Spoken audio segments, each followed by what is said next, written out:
Mga ma, ichichika ko ngayon sa inyo kung sino ang mga artistang nagpabago ng kasarian. Una, Gina Rosero. Siya ay isang Filipina-American transgender model and advocate. Kilala siya sa kanyang TED Talk na Why I Must Come Out, kung saan ibinahagi niya ang kanyang journey bilang transgender woman.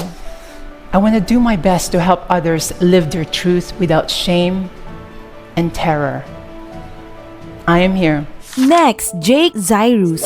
I recently came out as a transgender man to the world, and it's been amazing. Alam nyo ba mga ma na ang pag-transition ni Jake Zyrus ay nagdala ng mas mataas na visibility sa transgender dito sa Pinas? Mela Franco Habihan. Siya lang naman mga ma ang kauna-unahang Miss Trans Global at active figure sa mga usapin tungkol sa gender equality at transgender rights sa bansa. Of course, Bibi Gandang Hari. Sino ba ang makakalimot sa kwento ni Bibi Gandang Hari ma na noon ay isa sa mga action star? Alam nyo bang si Carmina Villaruel ang kauna-unang nakaalam sa tunay niyang pagkatao? At ito ang naging dahilan kaya sila naghiwalay? Para sa'yo ma, anong mas bagay nila? Yung tunay nilang kasarian at itsura? Or itong kung sino na sila ngayon? Oops!